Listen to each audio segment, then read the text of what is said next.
9번째 주제는 성폭력 사안 처리에 대한 내용입니다. 113페이지를 보시겠습니다. 성폭력 예방교육 실시에 대해서 학생, 학부모, 교원에 대한 안내가 되어 있습니다. 학생은 연간 15시간 이상의 성교육을 받아야 되고요. 성폭력 예방교육이 그중 3시간 포함되어야 합니다. 학부모는 학기별 1회 이상 학교폭력 예방교육을 받아야 하고요. 교원은 성폭력, 성희롱, 성매매 예방교육을 포함하는 성폭력 예방교육을 연 1회 이상 받아야 됩니다. 다음 114페이지를 함께 보시겠습니다. 성폭력 사안의 경우엔 신고가 대단히 중요합니다. 신고하지 않거나 거짓 신고를 할 경우에는 과태료 300만원 이하를 받을 수가 있습니다. 따라서 기관, 시설 또는 단체장 그 종사자가 직무상 아동, 청소년 대상 성범죄 발생 사실을 알았다면 수사기관에 반드시 신고를 해야 합니다. 또 피해자가 신고를 원하지 않을 경우에는 신고하지 않아도 되느냐? 그렇지 않죠. 별도의 예외 규정을 두고 있지 않기 때문에 신고 의무자는 피해자의 의사와 무관하게 성범죄 사실을 알았을 경우에는 수사기관에 신고를 해야 합니다. 즉 피해자가 고소권을 행사할 것인지 여부와 신고 의무자의 신고 의무는 전혀 별개인 문제이기 때문에 신고 의무자는 피해자가 범죄의 신고를 원하지 않는다고 할지라도 반드시 신고를 해야 됩니다. 이때 피해자에게 신고 의무가 있음을 알려주고 또 수사기관에도 피해자의 요구사항을 전달할 필요는 있습니다. 118페이지 보시겠습니다. 사안조사 및 결과 보고입니다. 학교폭력 사안조사는 학교폭력을 인지한 경우 학교장은 지체 없이 전담기구 또는 소속 교원으로 하여금 가해 및 피해 사실 여부를 확인하도록 해야 합니다. 특히 학교폭력 중 성폭력의 경우에는 비밀 유지에 특별히 유의해야 합니다. 그렇지 않을 경우에는 2차 피해를 유발할 가능성이 있기 때문입니다.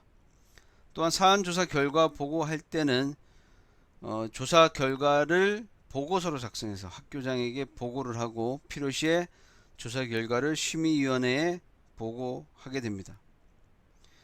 또한 학교에서 자체적으로 성폭력 사안 조사가 어려울 경우에는 전문 상담기관에 협조 요청을 할 수도 있고 또 가해 피해 학생 중에 장애 학생이 있을 경우에는 특수교육 전문가를 참여시켜서 사안 조사를 진행하는 것이 좋습니다.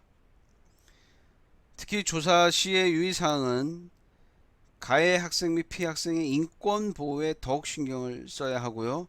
강압적인 분위기로 확인을 하거나 조사를 실시해서는 안 됩니다. 또한 성폭력 사안 조사 시에 관련 학생이 진술을 거부할 경우도 있죠. 이때는 그 의사를 충분히 존중을 해 주어야 합니다. 강제적인 조사를 통해서 피해 학생이 2차적인 또 다른 피해를 받지 않도록 주의해야 합니다. 또한 피해 학생과 가해 학생이 조사 시에 철저히 분리되도록 해서 관련 학생들이 대면하는 일이 없도록 조사를 진행해야 됩니다. 119페이지 상단에 심의위원회 개최 여부에 대해서 살펴보겠습니다. 학교폭력 예방 및 대책에 관한 법률 제2조 제1호는 성폭력을 학교폭력의 하나의 유형으로 포함하고 있습니다. 따라서 피해자가 학생인 성폭력 사안은 당연히 학교폭력에 해당이 됩니다. 피해자가 학생인 성폭력 사안이 발생할 경우에 학교폭력 대책 심의위원회 개최를 요청해야 합니다. 다만 가해자가 일반인일 경우에는 피해자와 그 보호자가 피해 학생 보호 조치를 원하지 않을 경우엔 학교폭력 대책 심의위원회를 개최하지 않을 수도 있습니다. 왜냐하면 가해자가 일반인일 경우에 심의위원회 가해 학생으로서 참가할 수가 없기 때문에 심의위원회에서는 오로지 피해 학생과 그 피해 학생에 대한 보호 조치만을 할 수가 있겠죠. 따라서 그 보호 조치를 원하지 않는다라면 학교폭력대책심의위원회를 개최하지 않을 수도 있게 되는 겁니다.